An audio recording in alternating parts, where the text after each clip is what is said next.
Good morning আমার প্রিয় বন্ধুরা, উদিতার হ্যাপি ফ্যামিলিতে নতুন একটা ভিডিওর সাথে আমার সকল বন্ধুদের জানাই অনেক অনেক ওয়েলকাম। যে যেখান থেকে ভিডিওটা দেখছো, আশা করি তোমরা প্রত্যেকে খুবই ভালো আছো এবং সুস্থ আছো। আমরাও কিন্তু বেশ আছি। সকালবেলা ঘুম থেকে উঠে গেছি, ঘুম থেকে উঠে ফ্রেশ হয়ে চলে গেছি নিচে গিয়ে প্রথমেই বাইরে গেলাম। বাইরে গিয়ে দেখতে পেলাম ওই সুন্দর ফুলটা গাছে ফুটেছে, তাই তো সেটাকে ক্যামেরাবন্দি করে নিয়ে তোমাদের সঙ্গে শেয়ার করলাম। আর রান্নাঘরে চলে এসেছি, আর রান্নাঘরে এসে দেখি দিদি সমস্ত কাজবাজ করে দিয়ে গেছে। সমস্ত কাজবাজ বলতে রান্নাঘরের যে কাজগুলো থাকে, রান্নাঘর মোছা, বাসনপত্র ধোয়া আর গ্যাস উনুন মুছে দিয়ে গেছে। আর বাকি কাজটা দিদি পরে এসেই করবে। এখানে বাসনপত্র গুছিয়ে নিয়েছি, তারপরে আমি দুধটাকে জাল দিয়ে নিচ্ছি। আর এই পাশে আমি চাটাকেও করে নিয়েছিলাম। লিকার চা আর দুধ চা দুটোই আমার করা হয়ে গেছিলো, সেটার আর কোনো ভিডিও ক্লিপ আমার নেওয়া হয়েছিল না। বাবা এখনও হেঁটে আসেনি, একটু বাদেই আসবে। চাটা আমি একটু আগেই করে রেখেছি, কেননা আমি আবার রান্না করব তার জন্য।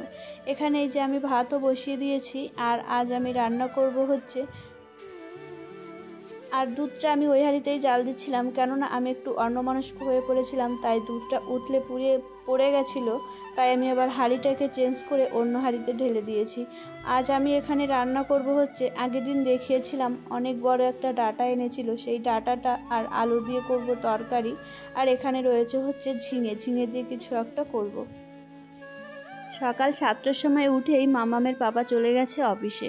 আসলে আমি বলেছিলাম তোমাকে আমি কিছু একটা করে দিচ্ছি, তুমি খেয়ে যাও, কিন্তু মামামের পাপা বললো তোমাকে আর তাড়াহুড়ো করে করতে হবে না, কেননা আগের দিন রাত থেকে না আমার একটু শরীরটা হট করে খারাপ হয়েছিল, তাই আর বললো তাড়াহুড়ো করতে হবে না।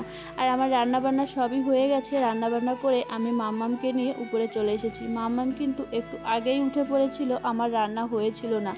তবে মামাম উঠে আজ একটু কান্না করেছিল, কেননা ও ঘুম থেকে উঠে আমাকে বা মামামের পাপাকে দেখতে পায়নি। তারপরে এই যে উপরে চলে এসে মামামকে ব্রাশটা আমি দিয়ে দিয়েছি। মামাম কিন্তু ব্রাশ করে নিয়েছে, আর মামাম কিন্তু ব্রাশটা নিজেই করে। তারপরে বেশ কিছু জামা কাপড় হয়েছিল, সেগুলো ভাবলাম আগে ভিজিয়ে দিই। আর মামামকে কিন্তু আমার খাওয়ানোও হয়ে গেছে। জামা কাপড়গুলো ভিজিয়ে আমি চলে যাব নিচে সকালের খাওয়া দাওয়া করতে।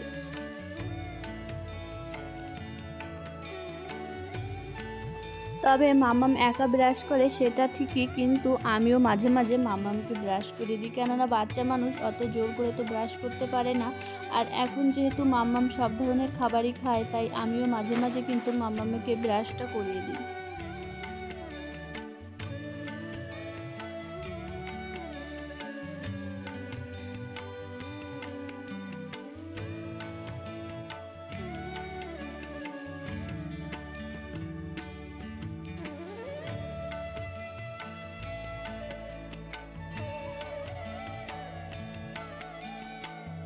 জামা কাপড় ভিজিয়ে রেখে আমি চলে গেছিলাম নিচে থেকে উপরে চলে এসেছি। আসলে মামামের বাবা যেহেতু বাড়িতে নেই, আর এখনও না কেউ খাওয়া দাওয়া করেনি। রান্নাবান্না তো বেশ খানিকক্ষণ আগেই হয়ে গেছে। আর রান্নাবান্না হয়ে গেলে না আমরা আগে খাই না, আগে হচ্ছে বাড়ির ছেলে মানুষরা খায়, তারপরেই আমরা খাওয়া দাওয়া করি।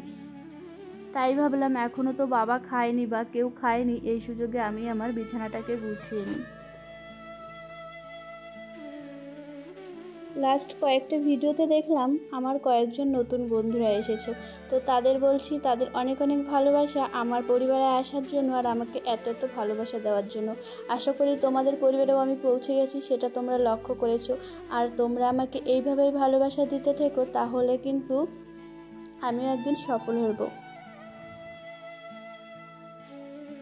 আমার থেকে বড় যারা রয়েছেন তাদেরকে আমার অনেক প্রণাম, আর আমাকে আশীর্বাদ করবেন। আর আমার ছোট যারা রয়েছে তাদের কিন্তু অনেক অনেক ভালোবাসা, আর আমার বয়সী যারা রয়েছে তাদেরও কিন্তু অনেক অনেক ভালোবাসা।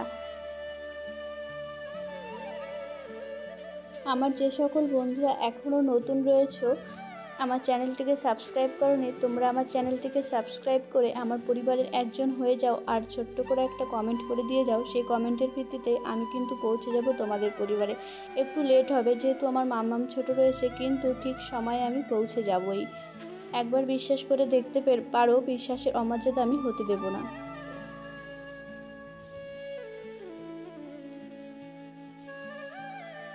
বন্ধুরা, আমার চ্যানেলে সাবস্ক্রাইবার সংখ্যা যেহেতু বেশি নয়, আমি কিন্তু সকালে বিকালে যে কয়বার ফোনটাকে ধরছি বা তোমাদের ভিডিও কে কে দেখছো বা কে কে কমেন্ট করছো সেটা লক্ষ্য করছি, তখন কিন্তু আমি সবই দেখতে পাচ্ছি। আমি দেখলাম আমার সাবস্ক্রাইবার সংখ্যা একটা বেড়েছিল, সেখান থেকে আবার একটা কমে গেছে। তো বন্ধুরা, তোমাদের ভালো না লাগলে আমার ভিডিও তোমরা দেখো না। আমি কিন্তু তোমাদের জোর করছি না দেখার জন্য, অবশ্যই তোমাদের বলছি দেখো, কিন্তু ভালো লাগলে দেখো, ভালো না লাগলে দেখো না, তোমরা চলে যেতে পারো। কিন্তু তোমরা চ্যানেলটিকে সাবস্ক্রাইব করে আবার আনসাবস্ক্রাইব করে দিচ্ছ, তাতে কিন্তু চ্যানেলের ক্ষতি হচ্ছে। প্লিজ তোমরা ভালো না লাগলে দেখো না, কিন্তু চ্যানেলের কোনো রকম ক্ষতি তোমরা করো না। আমরা যারা ভিডিওগুলো করি তারা কিন্তু অনেকটা কষ্ট করে ভিডিওটা করি, তারপরে আবার একটা বাচ্চা ছোট থাকলে তাহলে তো কোনো কথাই নেই। সংসারের সমস্ত কাজকর্ম কমপ্লিট করে বাচ্চার দেখাশোনা করে তারপরেই কিন্তু আমরা ভিডিওটা করি। আর অনেক ছোট ছোট ভিডিওগুলো কিন্তু সেগুলোকে আমাদের আবার বড় করতে হয়, বড় করে সেটাকে আবার এডিটিং করতে হয়, থাম্বনেল বানাতে হয়, তারপর আবার ভয়েস ওভার করতে হয়। তার মানে অনেকটাই কষ্ট। কিন্তু অনেক সময় এমনও হয়েছে শরীর ভালো নেই, তবুও কিন্তু ভিডিওটাকে আমি আপলোড করেছি। তাই বলছি বন্ধুরা, ভিডিওটা কিন্তু অনেক কষ্ট করেই করতে হয়। প্লিজ তোমরা ভালো না লাগলে দেখো না। অবশ্যই যাদের ভালো লাগবে তারা দেখো, কিন্তু ভালো না লাগলে দেখে সাবস্ক্রাইব করে আবার আনসাবস্ক্রাইব করে দিও না, আমাদের কিন্তু খুবই কষ্ট হয়। যাই হোক আমার বন্ধুরা, আমি কিন্তু এই কথাটা সবাইকে বলিনি, যারা এরকম ধরনের কাজ করছো তাদেরই বলছি, তোমরা আবার কেউ কিছু মনে করো না।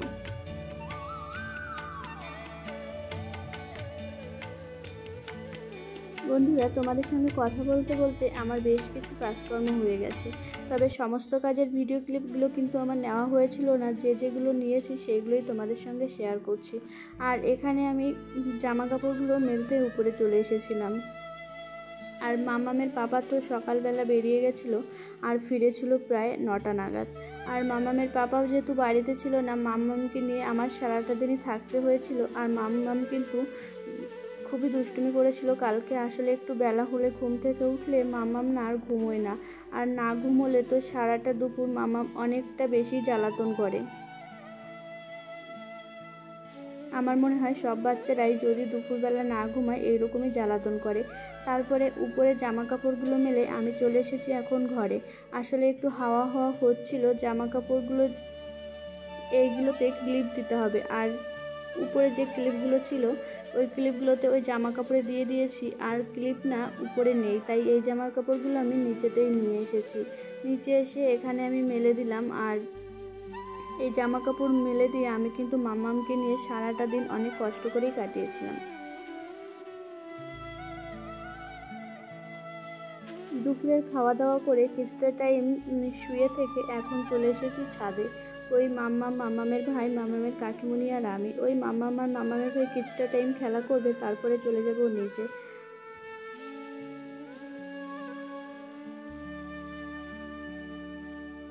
আজকের ওয়েদারটা বেশ ঠান্ডা ঠান্ডাই ছিল, যেহেতু মেঘলা মেঘলা ছিল।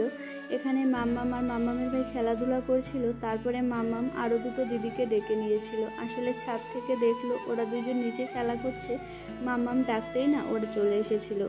তারপরে এখানে মাম্মাম আর মাম্মামের ভাইয়ের মধ্যে একটু ঝামেলা বেঁধে গেছিলো। আসলে একটা জিনিস নিয়েই দুজনাই প্রচণ্ড পরিমাণে কাড়াকাড়ি করে, তারপরেই কিন্তু ঝামেলা বেঁধে যায়।